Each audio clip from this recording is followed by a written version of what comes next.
Hello, Tita Mimi. Pasensya na po kayo, hindi kami nakarating. Kaya dito na lang po kami magbibigay ng pabaon sa inyo. Ang aming araw-araw na dasal, tulad ng araw-araw naming pagdasal kina Mamang at Papang at Tito Teng.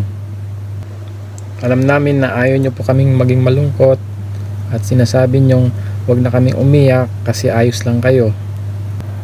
Makakasama nyo naman sina Mamang at Papang at Tito Teng. Huwag na rin po kayong maging malungkot at mag-alala para sa amin, lalong-lalo na kina Paul, Tintin at sa mga apo nyo. Hindi man namin kayo makikita personally, pero makikita namin kayo sa aming isip at mararamdaman sa aming puso anytime. Aalis man kayo dito sa mundo, pero ang totoo niyan ay uuwi na kayo. Nag-greet si Tita Mimi sa akin ng birthday ko eh. Di man niya nabasa ang reply ko siguro. Sabi ko doon, thank you Tita Mimi, love you.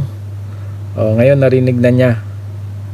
Mahal na mahal ka namin Tita Mimi, forever. Kina Paul at Tintin, condolences sa inyo.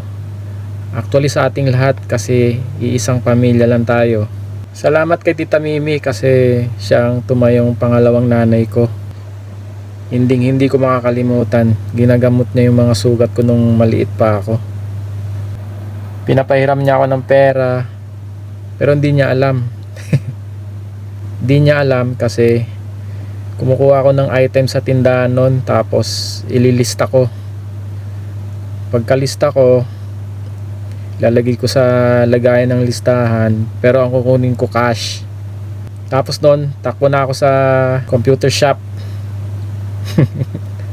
May mga araw din sa umaga bago pumasok ng school, siya yung takbuhan namin.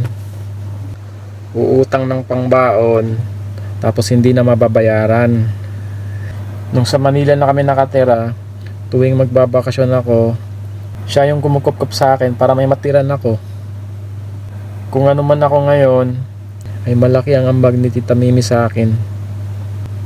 Tita Mimi, maraming salamat sa mga payo nyo at abiso.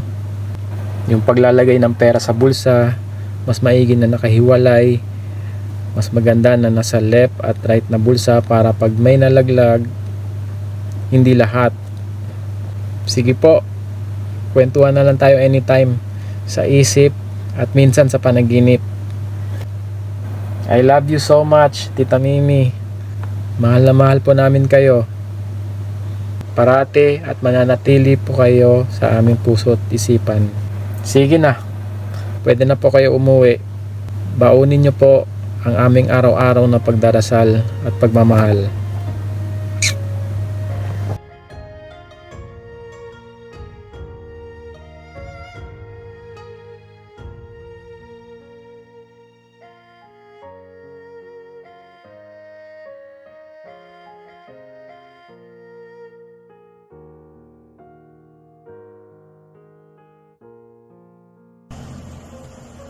Ayan. Okay, before anything else, hinahanap ko yung pinsan kong si Tito Papoy. Andyan ka ba? Oo, kasi hindi kita tinatawagan, di ba? Kasi hindi ko kaya, iiyak ako. Pareho tayong maging OIM. Ayan, so, please know na gusto namin makauwi ni Ate Lisa talaga. Kaya lang hindi maiwan yung mga bata, may mga paso. Kaya, video na lang kami, ha? Ngayon kasi, kahapon, naiwan ako mag-isa dito sa apartment. So, inisip ko talaga kung yung mga namin ni Mami Tams. Naalala ko kasi,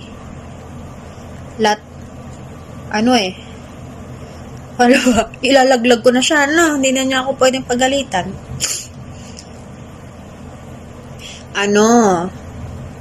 Siya, si Tita Mimi, ang tawag kong Mami Tams. Dati, malit pa ako, mahilig yung magpasindi ng cigarette sa stove. Kakatuto ko lang magbukas ng gas stove. Gas stove, oo tama, may gas stove sila eh. Kami din, ganun eh. Kaya, ako nun? Grade 2. Tapos, at a very young age, at na-experience ko ang aking first movie, si Mami Tams ang kasama ko. Hindi ko makakalimutan yun kasi Takot na takot ako pumasok na sobrang dilim sa sinehan. Hindi ko kasi alam na sinehan yun, maliit pa ako. Ayun nga, naipuslit nila ako sa loob ng sinehan. Hindi ko alam kung ano yun. Basta tabi ng Orion yun eh. Because of Mami Tams, siya ang first movie experience ko. At ang pinanood namin doon ay The Bodyguard. Siguro I was around 3 or 4. Nanonood ako ng Kevin Costner and Whitney Houston. Yun. Pero ang pinaka-favorite ko kasi kay Mami Tams, yung mga niluluto niyang pagkain. Sorry na lang sa mami ko, pero hinahanap ko talaga yung luto niya. But anyway, dahil nga, meron pa. Nung grade school ako, lagi sa mga taga San Roque, alam yung bahay namin, tas pagdating sa bungad, sa kalsada, may highway, bahay nila, diba? Tsaka yung malaking tindahan nila doon.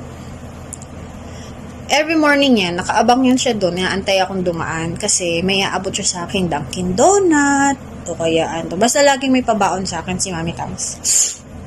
Oo. Kaya yun.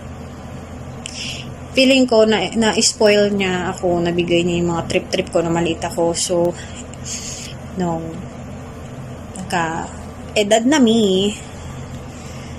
ini-spoil ko rin siya in my own little way. Paano? Every time na uuwi ako ng Zamboanga, tinataon ko talaga na aabutan ko yung birthday niya. Tsaka pag umuwi ako doon, always yan. Sumisimple sa akin ng, may dala ka. Tinatanong ako kung may dala akong cigarette. Syempre meron. So, yun. Ang, namin yan, ang secret code namin. Dati kasi may ganun-ganun kami pupuslit kasi bawal na nga sa kanya. Pag gumanon yan, ibig sabihin, panginging isa. So, bigla yung gaganon, no? Gumaganon. Ay, ibig sabihin nun, doon ko isuksok, doon ko itago yung yosi niya. Oo.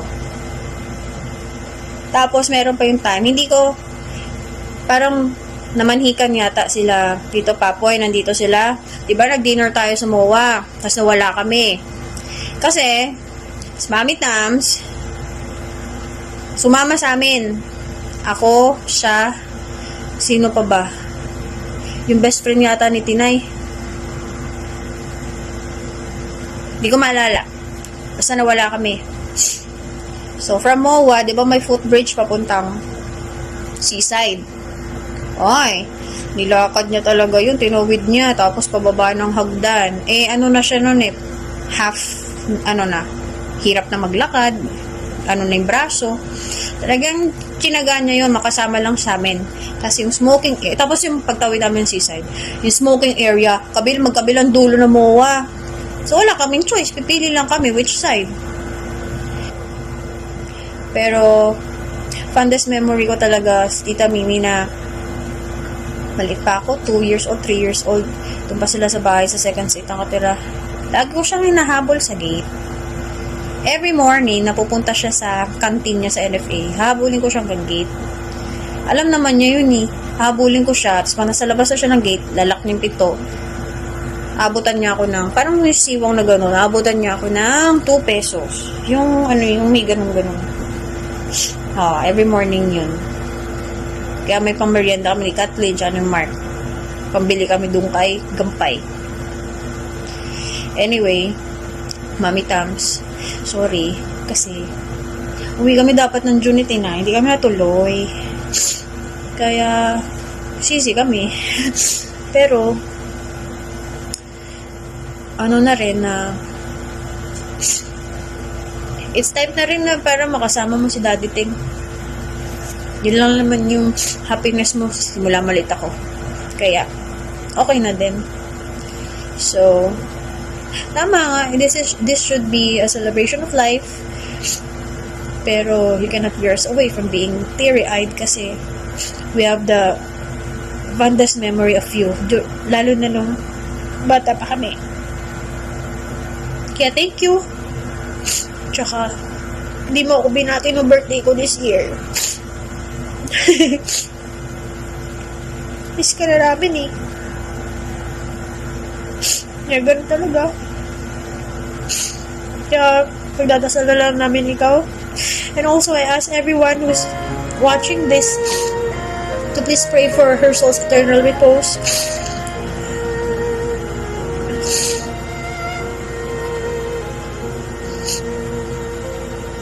Mami Tams, we love you. Mwah, mwah, chuk, chuk.